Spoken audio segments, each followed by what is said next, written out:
Hey there, glad to see you all came here tonight to listen to all these wonderful TED Talks. I'm so happy to be here and to talk about the importance of communication in our everyday lives. More specifically, how the way we communicate needs to change and how to do so. Okay, so to start off, wait, this doesn't feel right. I'm not feeling the connection. Let's try this again, face to face.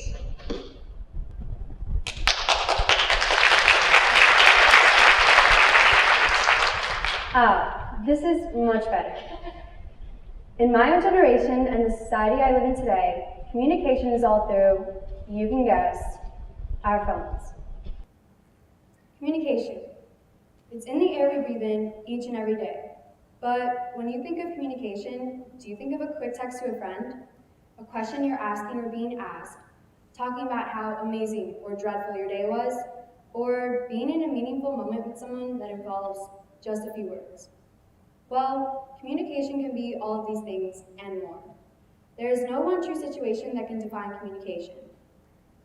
But IMO, the way we talk, in my opinion, the way we talk today is behind a mask.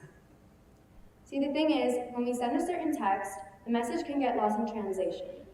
And no, I'm not talking about Google translating from one language to another. I'm simply talking about how one message can be perceived in so many different ways that the original message loses its true meaning. When we send a certain text or comment on a post, we have that freedom and security that we can say anything to anyone without saying it in their face. We have that freedom to say just about anything that we want, which could lead us to so many unwanted complications. But if we just had that human interaction, things could be so different. When we have significant or meaningful conversations over our phones, we are denied that ability to see a person's first facial reactions, actions, first impressions, thoughts, and the overall vibe of how they feel in that moment. Now that we can send a quick text to anybody around the world, having meaningful conversations seems normal and just a part of how we live every day. But it's not okay. It's not even close to okay. Kids today need to learn no. They need to be taught when it's appropriate to communicate over our phones and when it's not. Cell phones have messed up the way that we talk with the ones around us. Sometimes we don't realize how necessary it is to just take in that moment to talk with people right then and there. We miss and avoid conversations that can be expressed in person or face to face. But if my own generation and the society I live in today doesn't know how to self-develop this skill set, society as a whole will suffer.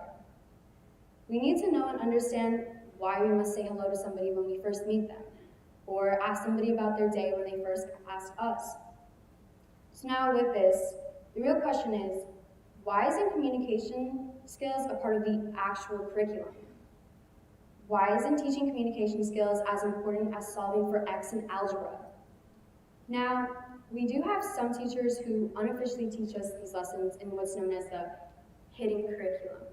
The hidden curriculum are a set of lessons and values that are not a part of the official stuff that we have to learn.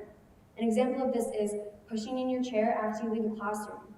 It's not something that you need to know for sure or that you're tested on, but it's plain, polite, and efficient.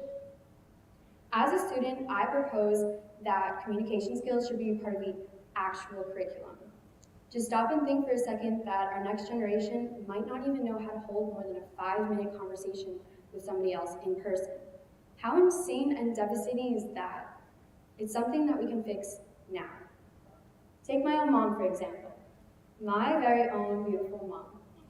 My mom's been a teacher for about 22 years now, and for 15 of those years, she's been a kindergarten teacher. Growing up and hearing my mom and her colleagues talk about the evolving educational system has helped shape my perspective. I believe that in order to ensure that our next generation becomes successful communicators in a global society, we must further advocate for communication skills to be a part of the actual curriculum. But I'm not talking about getting a class like this in high school or even middle school. I'm talking about getting a class like this as early as kindergarten. Hey, let's take a quick recap and see how communication has evolved through technology. In colonial times, we didn't have a thing as an iPhone or an iMacBook or even a flip phone.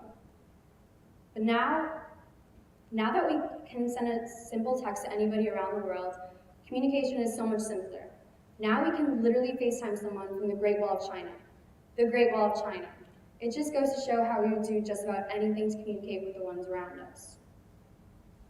As Tony Gaskins once said, communication to a relationship is like oxygen to life. Without it, it dies. We breathe each and every day. It's a part of us. Sometimes we forget we're even doing so. Same thing with communication skills. We have them, but sometimes we forget to use them.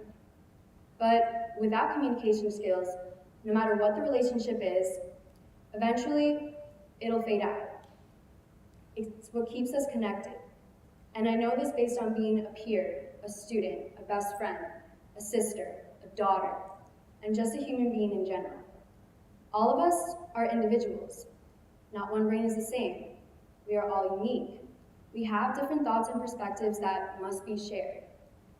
But it's important that we share who we are as a person and what we believe in without hiding behind our devices.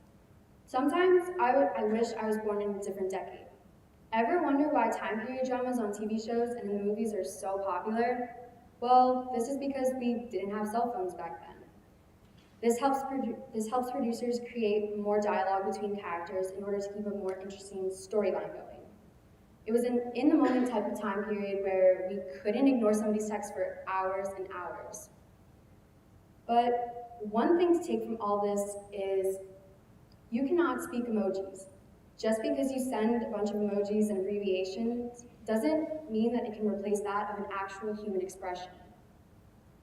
My own generation doesn't even know how to use whole words anymore.